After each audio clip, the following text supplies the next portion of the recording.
Salut à toutes et à tous, c'est le retour de Sortie de Veille, le podcast hebdomadaire de Mac Génération. On espère que vous avez profité des vacances et que votre rentrée s'est bien passée.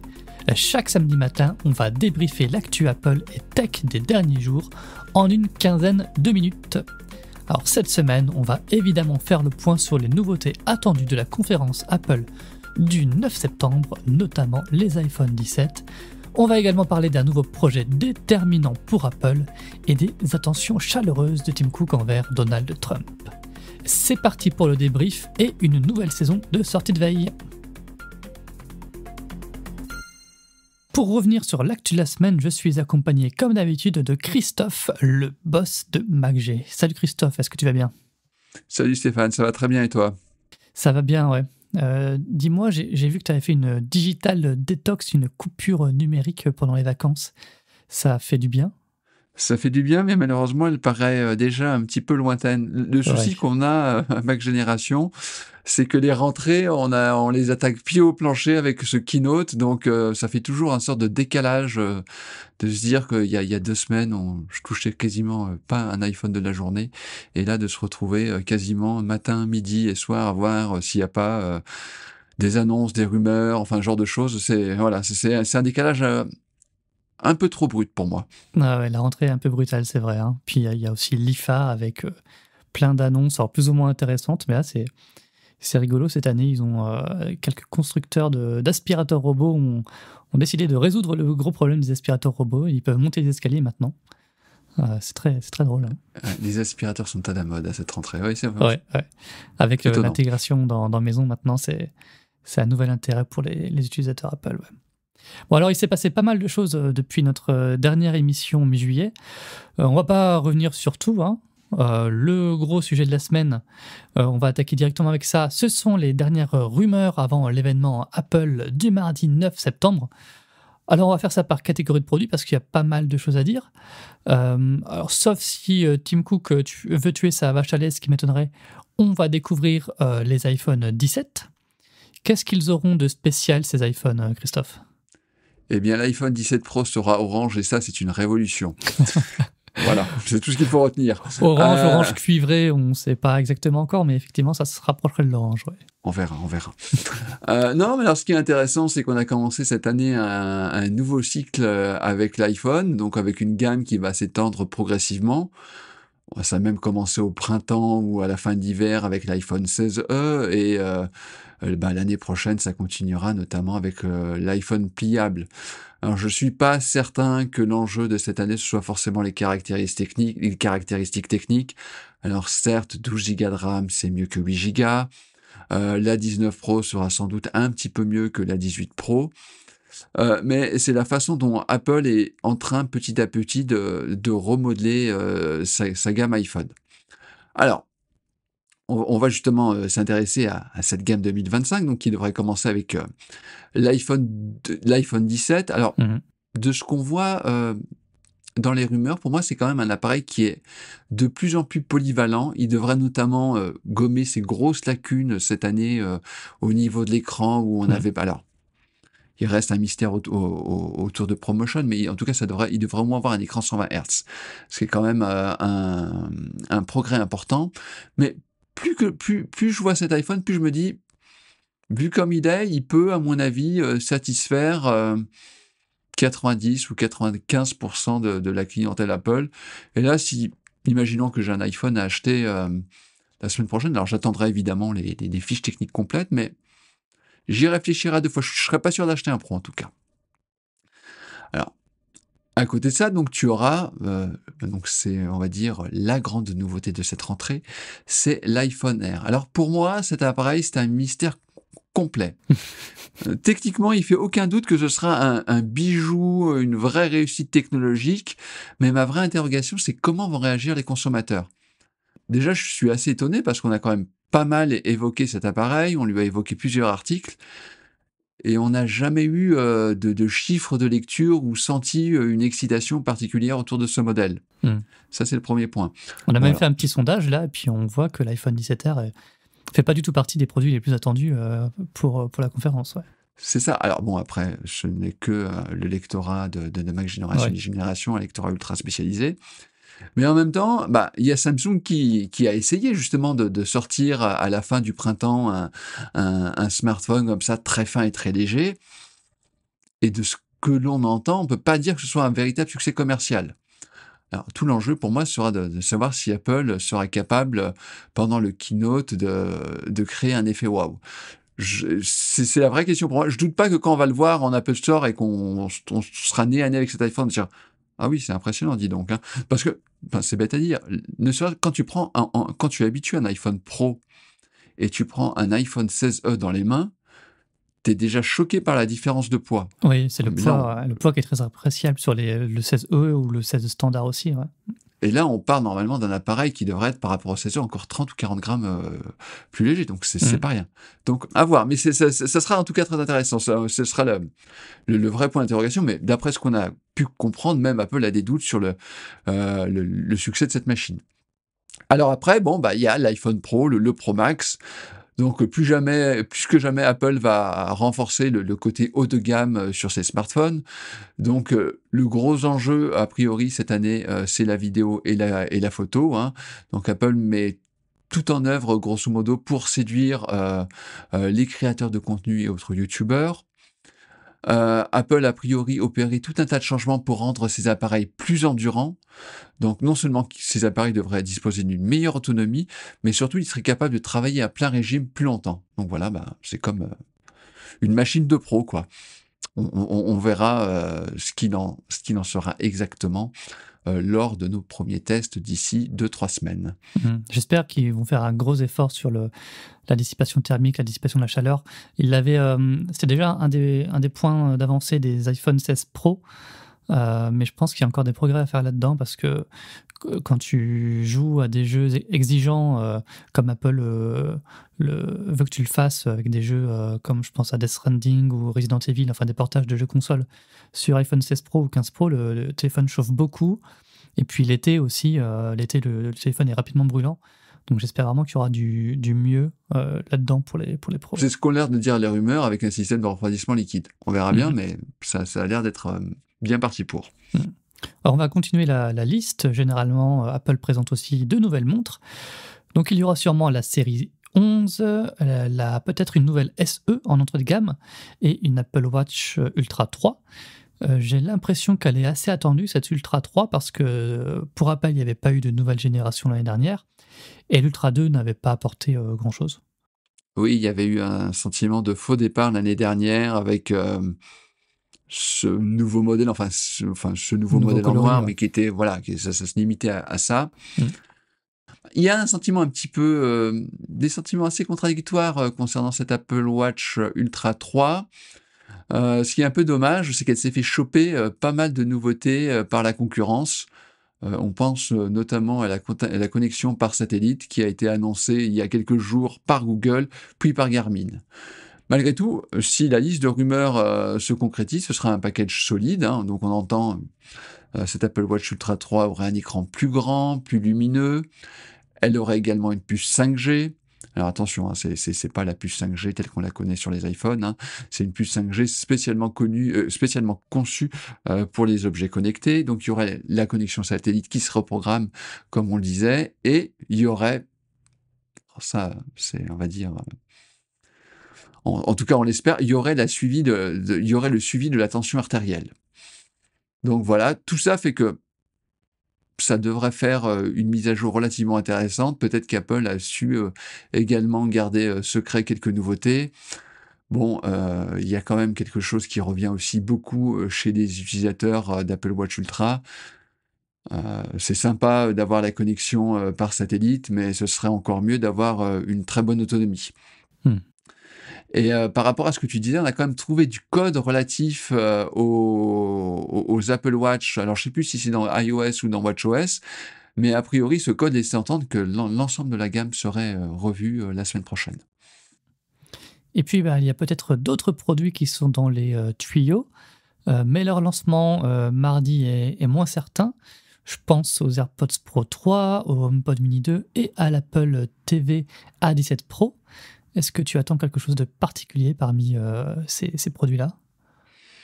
Je pense que tous ces produits ne seront pas forcément présentés la semaine prochaine. Ouais, ça ferait Mais beaucoup. si Ouais. j'avais mettre quand même une petite pièce, ce serait sur les AirPods Pro 3, tellement c'est une extension naturelle et à l'iPhone et à l'Apple Watch.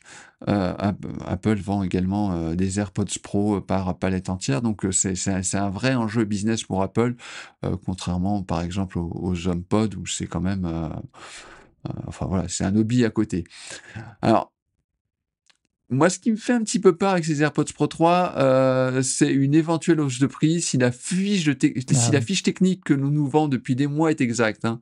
Parce que, en théorie, en tout cas en matière de santé, les AirPods Pro 3 pourraient faire un gros step en avant, non seulement avec la mesure de la fréquence cardiaque, bon ça paraît évident parce que les Power Beats, Pro, le font, et éventuellement également la mesure de la température corporelle.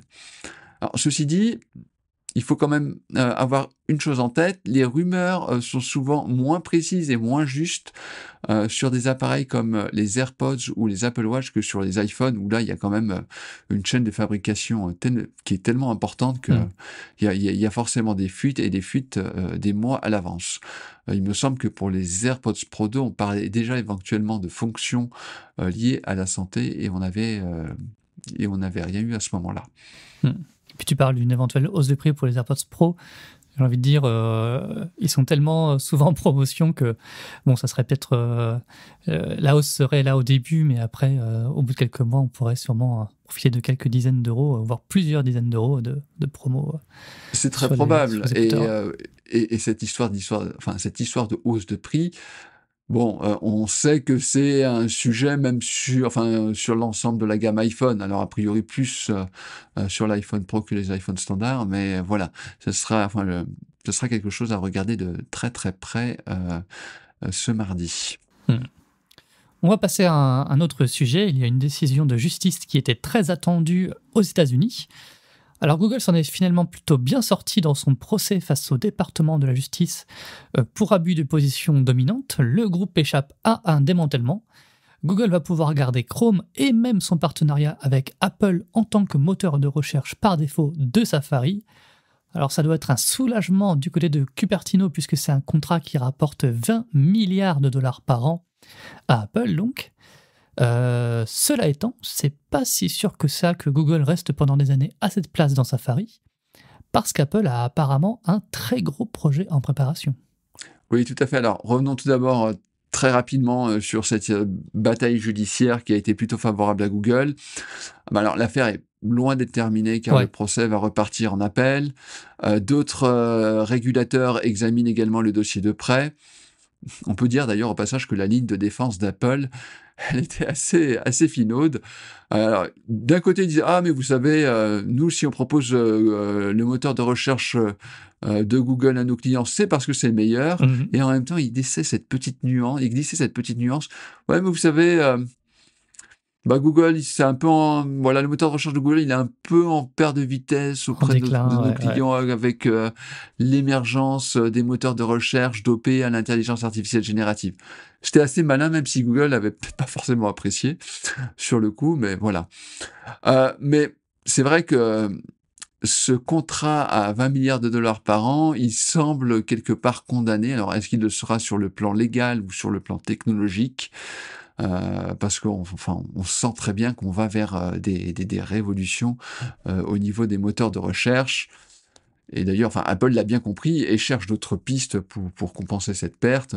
C'est pas non plus pour rien si Apple, au cœur de l'été, a décidé d'augmenter, par exemple, le prix de TV+.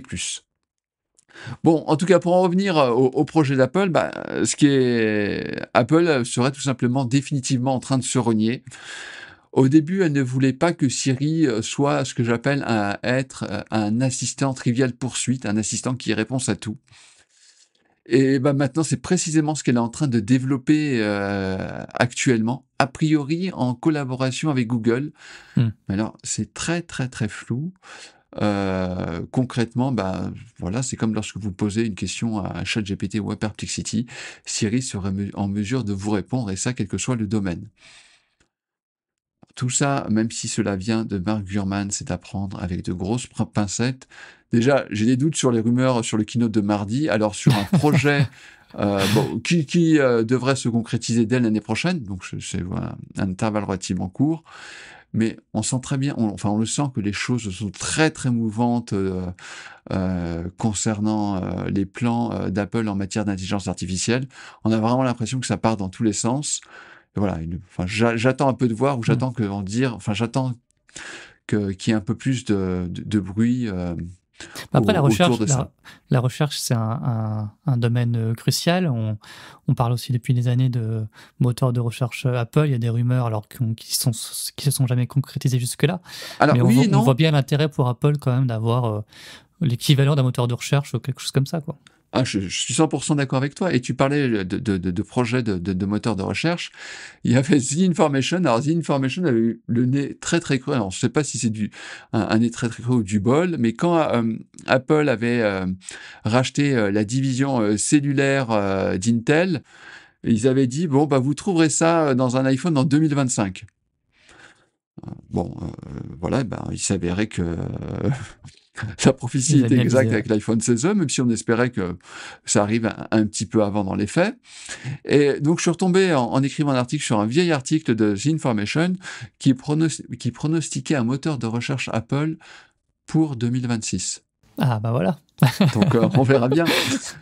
Réponse l'année prochaine. Ouais. La seule chose qui fait un petit peu peur, c'est pas la seule chose, mais il y a quand même un gros point d'interrogation dans tout cela, c'est l'exode, le terme est un peu fort, mais les équipes en matière d'intelligence artificielle ne sont pas forcément très nombreuses, c'est souvent des dizaines et des dizaines de personnes plutôt que de milliers.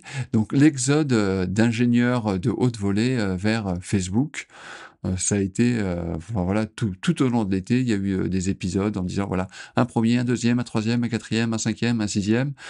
Et voilà, et ça s'accélère, et c'est, je pense, un vrai sujet pour Apple. On va terminer le tour de l'actu en revenant sur les flagorneries de Tim Cook envers Donald Trump. En plein milieu de l'été, le patron d'Apple a fait un cadeau spécial au président américain. Invité dans le bureau ovale, il lui a offert une plaque de verre fabriquée aux États-Unis et posée dans un présentoir en or 24 carats. Ah oui, il faut que ça brille pour Trump. Et pas plus tard que cette semaine, Tim Cook a participé à un grand dîner avec d'autres patrons de la tech où il a remercié chaleureusement Donald Trump pour son leadership. Christophe, est-ce qu'il est inévitable ce gros cirage de pompe ? Alors, il faut défendre Tim Cook, ce n'était pas le seul lors de cette réunion à faire du cirage de pompe, et je trouve que Tim Cook, quelque part, a été sobre par rapport à d'autres qui étaient sans limite. Bah oui, mais je crois que c'est une figure qui est un peu imposée, on leur dit que c'est dans leur intérêt de faire ça, et puis on est à la cour du roi, c'est tout simplement ça, et tout le monde doit faire allégeance. Alors, je crains un peu le retour de bâton pour tous ces gens-là le jour où il y aura un président d'un autre bord qui arrivera au pouvoir. Alors, ils retourneront simplement leur veste, comme ils l'ont fait vraiment. maintenant, quoi. Il se pourrait que le président, pour qu'on imagine démocrate, leur en veuille un petit peu quand même. Et alors, il y a quand même deux choses à noter, et ça, j'ai été surpris que tu n'aies pas fait attention à ça. Tim Cook est invité à une conférence sur l'intelligence artificielle. Tu m'avais fait la remarque lorsque je crois que c'était Macron qui avait invité tous les grands ponts de l'intelligence artificielle, il y avait tout le monde sauf lui. Ouais, c'était à Paris, c'est vrai qu'il n'y avait pas Apple. Ouais. Et donc, il y a quand même deux absents. L'ancien meilleur ami de Donald Trump, voilà. Et alors, il y a, ce qui est sans doute plus intéressant, l'autre personne qui était absente, c'était le patron de Nvidia, qui joue une partition complètement différente des autres acteurs de la tech. Alors, mais enfin, s'il le fait, c'est peut-être parce qu'il peut se le permettre de le faire, parce que voilà, grosso modo, que serait le monde de l'intelligence artificielle générative sans les puces de Nvidia? Et puis on peut dire que Donald Trump rend quand même service à tous ces grands patrons de la tech américaine, puisqu'il menace notamment l'Europe de représailles si jamais les lois européennes sur l'IA ou sur les plateformes numériques sont appliquées, comme le DMA, le DSA. Donc Tim Cook, Mark Zuckerberg et les autres ont un grand intérêt à ce que Donald Trump soit de leur côté. Tout à fait. Et puis, voilà, les efforts de Tim Cook ont malgré tout payé cet été. Il a réussi à se débarrasser d'un grand nombre de droits de douane et on voyait que, voilà, ces droits de douane, ça coûtait à Apple, entre 800 millions et plus d'1 milliard de dollars. Donc, c'était pas rien. Eh bien, écoute, merci pour ce retour sur l'actu, Christophe. Bon week-end. Bon week-end à tous. Je pense que le week-end risque d'être un petit peu mouvementé. C'est pas impossible qu'il y ait 2-3 rumeurs qui surgissent comme ça au débeauté. Oui, je m'attends bien à un billet récapitulatif de Mark Gurman, comme il a l'habitude de le faire avec plein de détails sur la conférence. Ouais. En tout cas, on se donne rendez-vous mardi à 19h sur le keynote.fr. Toute l'équipe sera mobilisée pour vous faire vivre l'événement en direct. Et puis, vous retrouverez bien sûr dans la foulée, et puis même d'ici là, toutes les annonces sur Mac Génération, iGénération et Watch Génération. Bon week-end à tous. Salut!